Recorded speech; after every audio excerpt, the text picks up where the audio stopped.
Oh, yes, sir. Yes, sir. We are back with it. Everybody bring it in. Hey, cue that wind effect, baby. Yes, sir. Bring it in. Bring it in. Bring it in.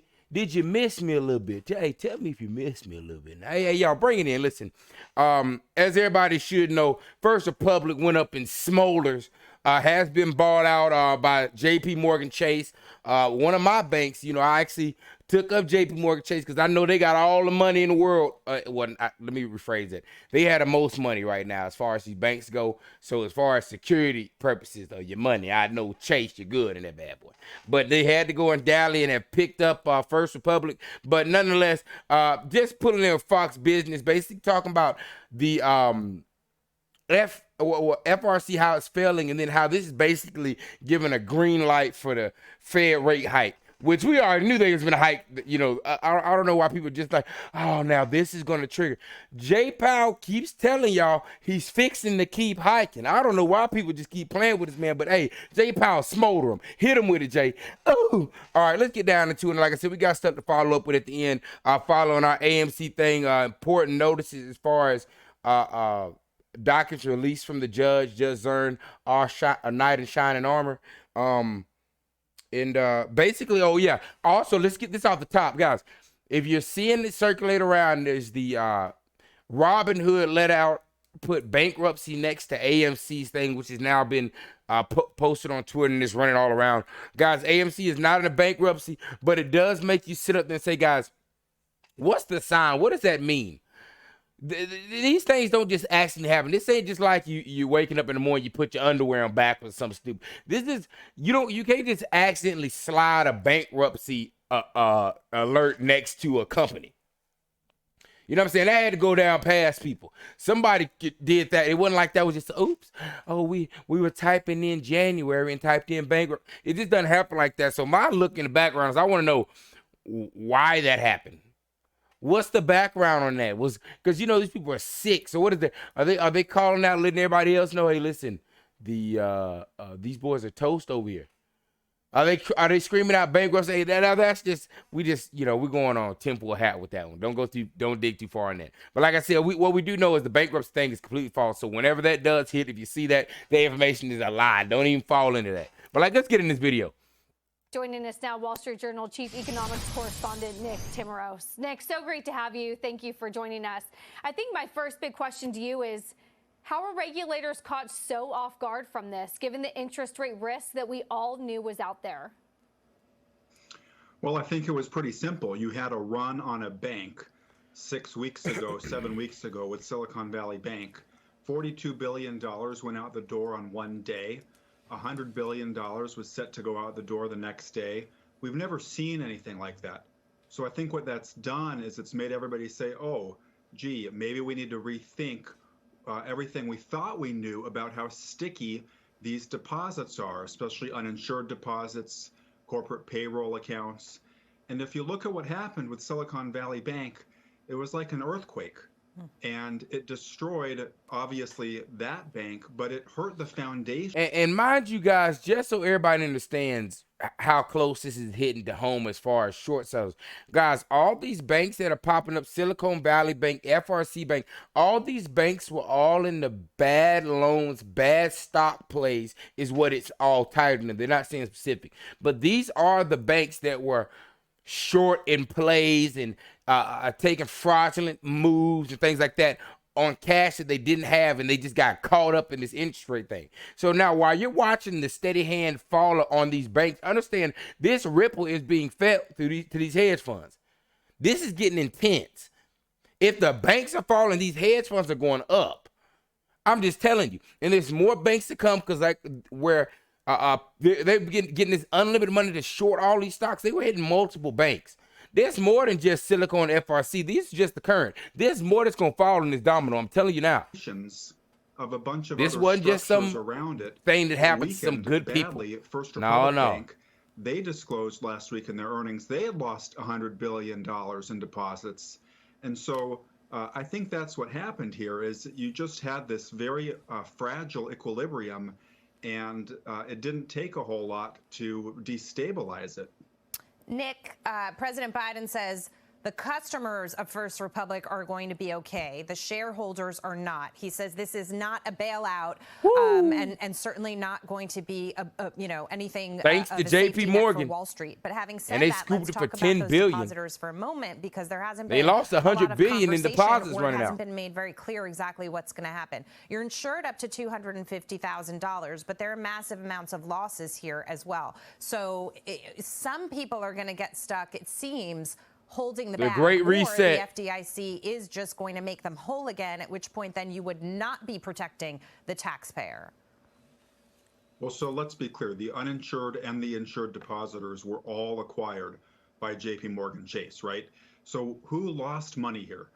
The shareholders in First Republic are probably going to get wiped out. The debt holders in First Republic Bank are not going to see, they're probably not going to see all their money back. And so that's where the losses primarily are. Right there. The debt holders and the shareholders. And you have to say, who is the debt to? And then, of course, that's where that wiggle effect goes down to. And how much debt? Because of the loss share agreement. Who just lost a bunch of money? They estimate right now that it's around $13 billion. That's something that will be assessed on bigger banks. And so banks and the customers of banks will ultimately pay for this. Taxpayers won't, depositors won't, shareholders in the bank will. Okay, that was a great clarification. But just a quick follow on that. Once the fees and whatnot go up at banks to be able to pay for it, because they're not going to want to take it out of their, out of their profits per se. I mean, ultimately, then I'm a customer of J.P. Morgan, and to a certain degree, I'm getting penalized, and I had nothing to do with this. Yeah, that's the whole point of insurance, though, right? Penalized. I mean, the insurance exists. The user pays a fee. In this case, the bank is the user. They pay the fee, and the bank, has to make money, so they pass the cost of the insurance fee onto their customers. So yes, that is why we have supervision and regulation of banks, is to try to minimize these things, so that the rest of us don't have to pay for the costs of bad management, bad risk taking by individual institutions. So, Nick, we're talking about risk management here, but you've They got can't this penalize new me that much. I got mine off in mortgage brokerages. that essentially flips all of And that cryptos. on its head and says we're going to charge the folks who are managing their risk We're playing best 10,000 IQ chess. more money. If you look at this big picture, we've gotten used to talking about bank failures over the past couple months. You've got a new policy subsidizing lower credit-worthy borrowers. Nick, are we introducing a whole bunch of more risk into the system just at the moment where we should be doing exactly the opposite? I don't know, Brian. I haven't followed that particular mortgage rule. I've been focused more on the bank issues. What you're alluding to is cross-subsidization of U.S. guaranteed mortgages, so mortgages that are issued by Fannie Mae or Freddie Mac. And most people who go out and get a mortgage, they're going to be eligible to be sold to Fannie Mae and Freddie Mac. And so there's always been some cross-subsidy in mortgages where the riskier credits benefit from having better credits in the system. And what you're getting to here is a new proposal that's trying to redraw where those lines should be. But it's hard to say right now just exactly what that's going to do in the mortgage market, because interest rates are already quite high, and so that has crimped demand for loans. Nick, we only have about 20 seconds. And you're watching the Fed commercial whisper on the street. Does the Fed still the commercial real estate sector imploding as well as all this is going, guys. All this stuff is linked together. You got to know who all these loans are to, as far as when they were going out and building these big commercial buildings. That's why I'm getting ready to move, because I'm going to catch them while they're down. Oh, I know that this place is getting a little vacant. I'll pay this much rent. But I'm just telling you, all this stuff is all tied together. That's why these dominoes are falling. Why I believe it's going to be a great reset, because all this stuff is too intertwined into the next sector, to where everything's going to implode in one go. Go 25 on Wednesday. I think it does. I think this move, barring some unanticipated stress or drama here in the markets, Black Swan event clears the way for the Fed to go 25 basis points. The problems of First Republic were pretty well known before last week's earnings, and they've now been probably resolved with the sale to J.P. Morgan. Nick, thank you so much. Really appreciate it. You hope. Thank you. You hope. You hope. All right, people, let's go ahead and clap it up. Amy, woo, woo. All right, guys, listen. As we expect, I had somebody in the comments, what do you mean it's running? Guy, hey, this is what I meant. We broke past the support, man. You got to know what's going on with these players. I can't stand people to just be defeated. We're not going anywhere. Hey, man, then sell. You just need to sell. You need to go and sell your shares. If you just that depressed about whatever you trading, just what are you doing? But anywho, guys, look at us. We're breaking out. We're above that 554, which is what I was looking at, guys, which puts us yet again in the green territory, baby. Like I told y'all, that movement from, pull this out in this 1 hour. That movement from when we broke through that 537 up to, take this auto off of here, 646. This right here, y'all are seeing that thing. That thing can make that movement really quick. And like I said, that's nothing but dollar. But these type of things are going to spark. Right now, there is no place for a short seller to be. There is no plan, which we're about to get in here. Judge Zurn is going buck wild. Judge Zurn in the background playing Nuck If You Buck in the courtroom before she come out. But look. So New Jersey Pension Fund sells First Republic Credit Union, a pension fund now, mind you. And guess what stock they purchased? You guessed it, AMC. So a pension goes in to buy AMC. Now, guys, if you don't know anything about Wall Street, you should know these some inside trading son of a guns. That's all I'm going to tell you. That's a Q sign. They took that pension and dropped it to AMC as they know something's about to occur right now. Adam Aaron, excuse me, let's not say that. We'll say AA attempts to put a non-opt-out clause into the court hearing, basically trying to get it to where he was trying to say, hey, retail doesn't have the option to opt out and they can't come back and sue me later for anything, which was immediately smoked. Judge Zurn calls out AA saying that that decision would be hers to decide and not his.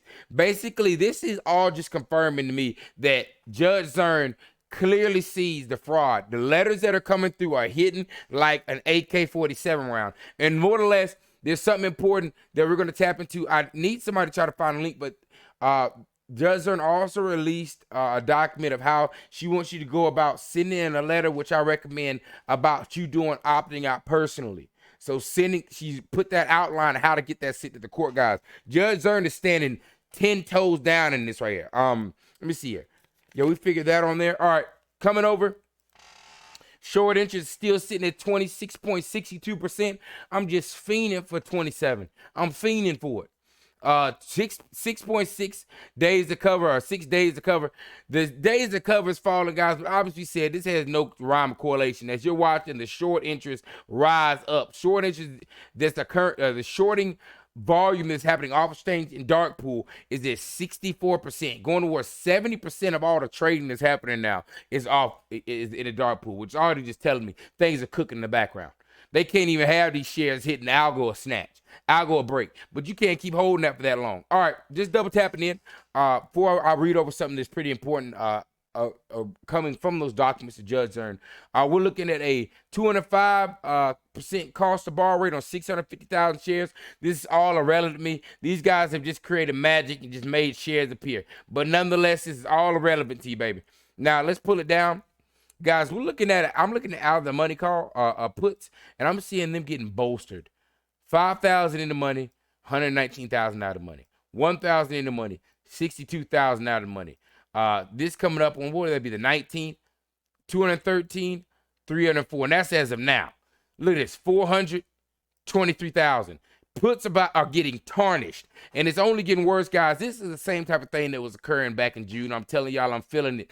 I'm telling you right now, on the 12th, I'm loading up my momentum swing trading portfolio with some more cash, and I'm going down again in some AMC right now. I'm just telling you, I'm feeling it.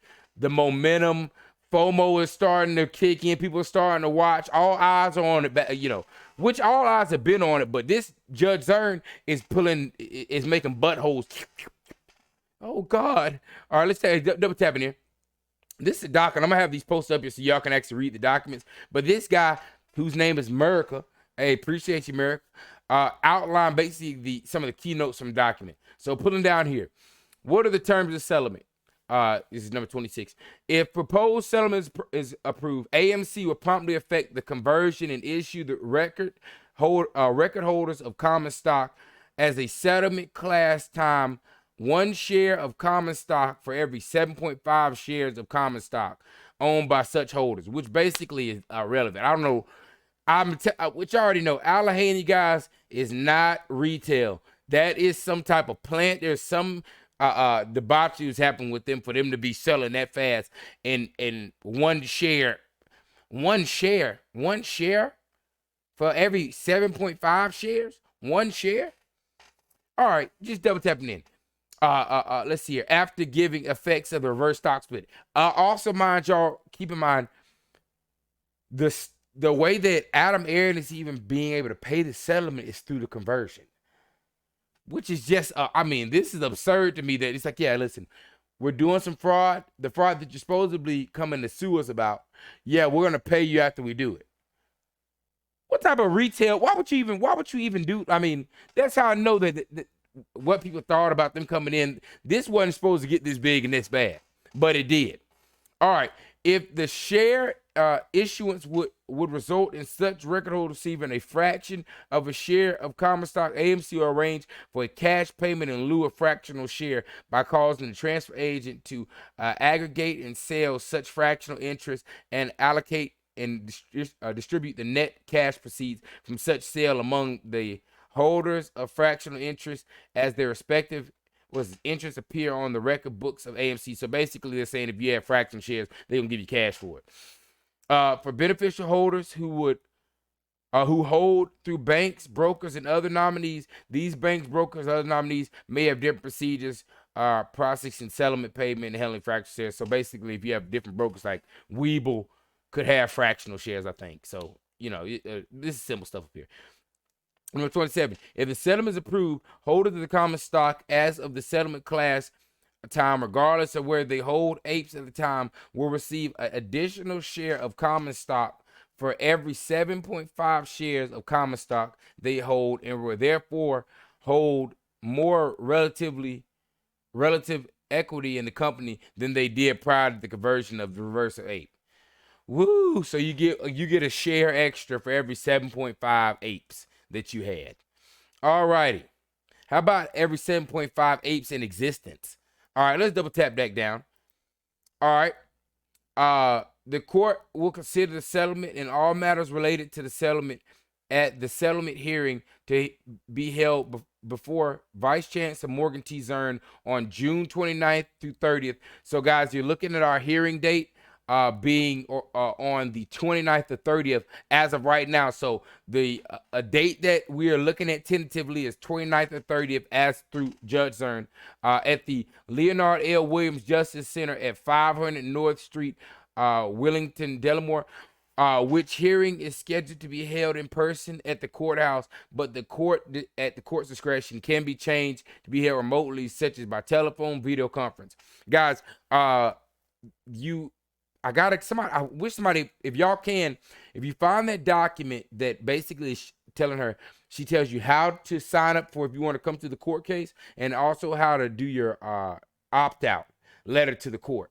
If somebody can find it and put that link down there and I verify it, I'm going to pin that. That's what we need right now. I'm going to try to still find it and do it myself. But if y'all can find it for me, that'd be great. Or if you already have it. But that's what we need. But basically, we have a date, 29th, 30th. This is the place, and she's allowing retail to actually come there. Let's see here. At the settlement hearing, court will, among other things, I determine whether the proposed settlement is fair, reasonable, and adequate to the settlement class. Determine whether a judgment substantially in the form of attached as Exhibit D to the stipulation should be entered, dismissing the action with prejudice against defendants and lifting the status quo order. Determine whether the application by a lead counsel for an award of attorney's fees and expenses and incentive award should be approved. Hear and rule on any objections, and this is our part here, to the proposed settlement led counsel's application for award of attorney's fees and expenses, and or lead counsel's application for incentive awards to plaintiff, and blah blah. Consider any other matters that may properly be brought before the court in connection with the proposed settlement. So basically, guys, everybody needs to be sending these letters in at this point. This is going to be a showdown of retail letters. Retail is hitting from afar. I know it's going to be people in there. That'll be lit if people actually make that trip. I don't know if I'll be there. But if people actually have the time and expenditure to go there, load that bitch out. Load it out. Let's see here. All right. And he had this line up here. The plaintiff seemed to be acknowledging further delay in holding up reverse split could cause damage settlement class. So here we go. Plaintiffs brought their claims in good faith to continue to believe that their claims have merit, but based upon plaintiffs' and lead counsel's investigation and consideration of risk of continued litigation and the relative cost, and benefits of the settlement class of continuing the action, plaintiff and lead counsel have determined that the settlement class is fair, reasonable, adequate, and in the best interest of the settlement class. These words are so, they just had to get small with these, didn't they? All right, here we go. Even if plaintiffs could show a likelihood, this is a response back. This is AMC. This is a response back. Even if plaintiffs could show a likelihood of success on the merits of their claims for incentive relief or irreparable harm with respect of filing of the certificate of amendment, lead counsel determined that it was unlikely that the court would, invalidate the apes themselves. I have no idea what this is actually correlating to. I'm going to tell you. That portion down there is irrelevant to me. But I guess it's trying to say, oh, this is kind of like speculation. He's saying what it seems like to him. I was like, that ain't really bringing out anything. But we appreciate it for the other context, brother. And we are definitely going to be using these links here, which we have posted up down there. Guys, we getting in there. I know everybody feels it. The rumble is breaking out. Guys, we really don't have any bars on it, too. Right now, all the FUD don't fall in line with, I told you it's going to be a bunch of news that's coming out, like this Robinhood bank thing. You're going to get all this popping thing. I've heard AMC on so many media sources. I'm sitting up here like, why are y'all talking about AMC so much? This is the same thing that happened in June. Every time something's about to happen, it's all in the news and media. You get all this crazy stuff going on. Hold your composure. This is a battle of attrition. This is mental warfare. Tighten yourself, grip down, release your grip. Hey, you got to get in there. We're getting to that point to where we're about to have a little, like I said, what I feel out is a little run, a little breakout. Don't let anybody tell you they know where it's going to and all that nonsense, guys. Listen, make up your brackets, what numbers you need to get to be made whole, what numbers would be profit, what numbers you want to start pulling off. This is the time to do that. Don't be the person when you went in there the first round. We were like, we're going to hold until we die. No.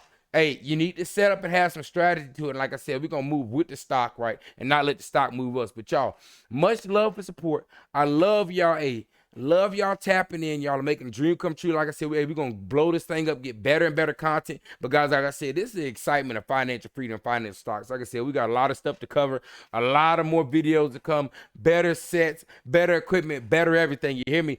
Better cars, better. No, all right, but y'all hold it down. Hey, much love to y'all boys. Hey, hold it down. Yes, sir.